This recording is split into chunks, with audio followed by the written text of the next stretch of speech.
একটি আঞ্চলিক ভাষার কবিতা, দেবব্রত সিংহের লেখা, মৃণালের পত্র। সেই ছোটবেলাতে আমাদের পাহাড় কোলে চড়ে নদী পেরাইতে যাইয়ে এক আষাঢ় মাসের হরকা বানে আমি আর আমার ভাই ভাসে গেছিলাম বানের তোড়ে।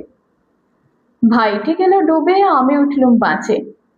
পাড়ার লোকে বললে, বেটি ছেলের জীবন, যদি বেটা ছেলে হইত তাহলে কি বাইস। আমার মরণ নাই। সেই কথাটাই আজ তোমাকে নতুন করে বলতে চাই। বেশি দিনের কথা নয়, আমাদের বাঘমুন্ডি পাহাড়ি পথে জিপ গাড়ি ছুটাই, লাল ধুলা উড়াই, যেদিন আইলে তোমরা পাহাড় খুলে জোরের ধারে চড়ুভাতি করতে আইলে, সেদিনটা মনে আছে তোমার? দিনটা ছিল খরবার, মাসটা ছিল মধুমাস, টাড়ে টাড়ে ডাঙা ডহরে পলাশ বনে আগুন লাগা মধুমাস। আমার মরণ নাই।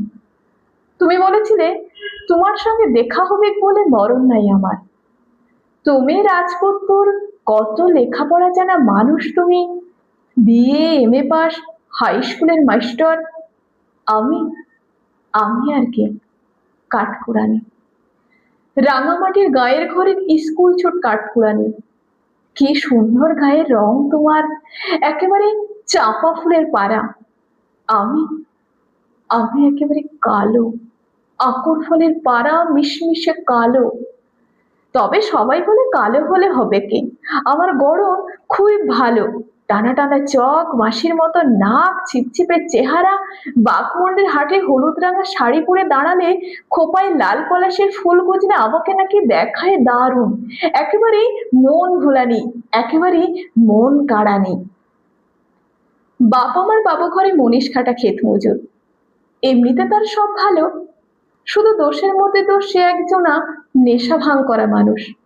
দিন ফুরালে সন্ধ্যা হলেই তাকে হাতছানি দেয় মৌহাতলার মদ ভাটি।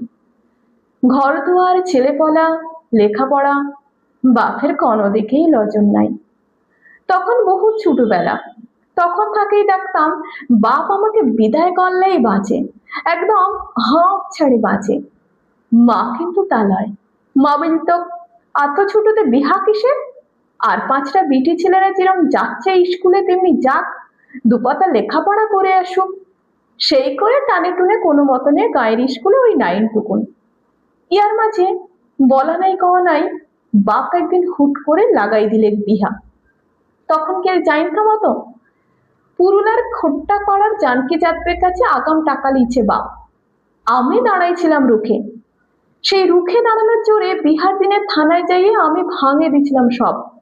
কাগজওয়ালা টিভিওয়ালার কোথায় থাকে কে জানে, তারা আমাকে নিয়ে এক ঘড়িকে দুনিয়া দিলে খবর করে।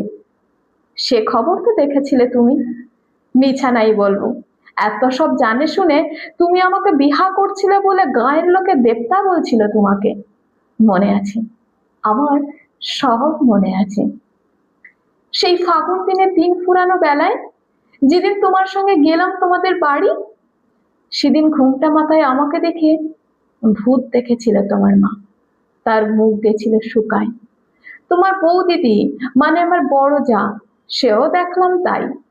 তোমার স্কুলের মাস্টাররা, পাড়ার বন্ধুরা, তারা বাহবা দিয়েছিল খুব।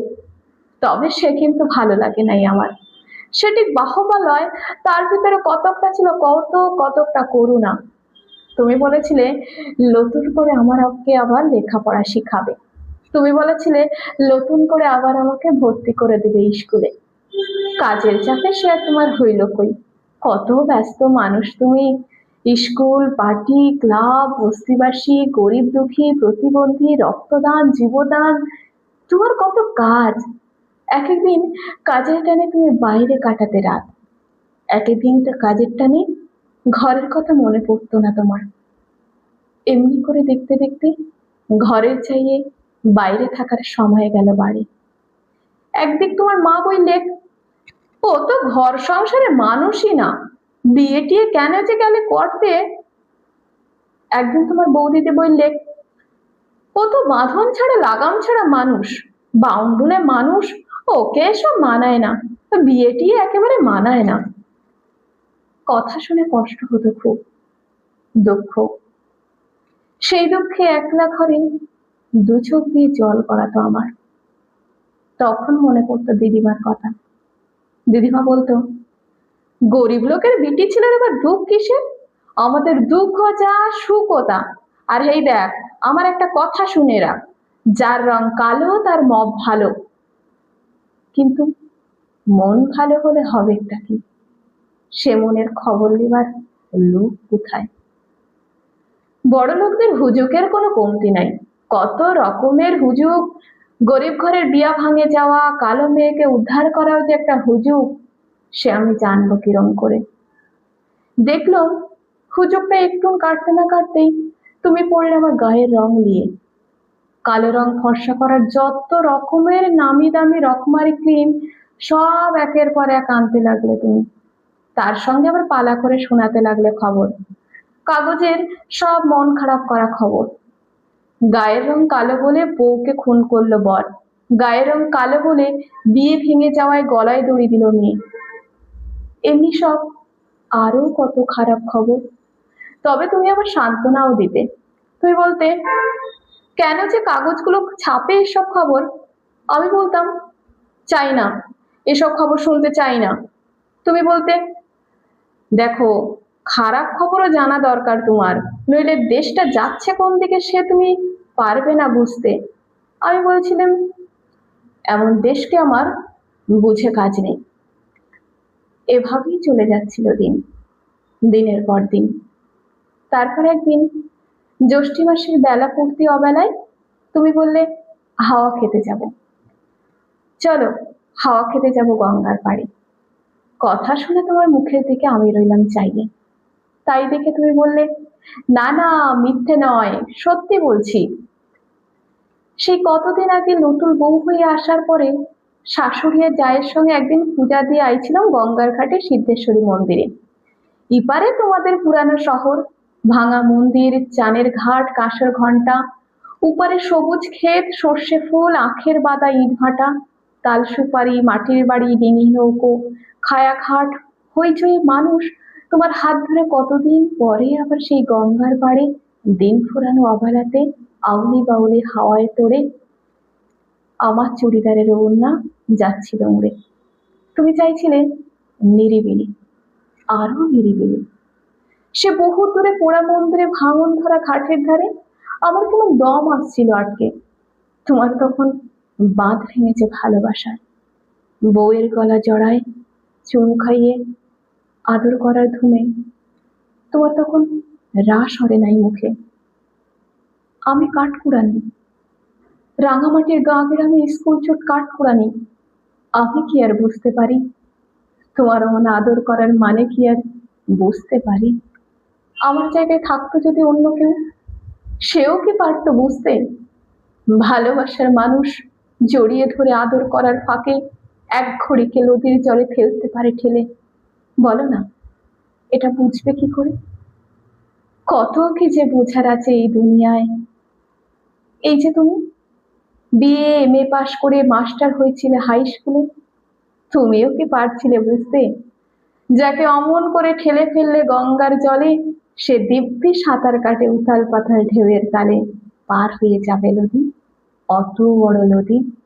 পারো নাই বুঝতে, একদম পারো নাই।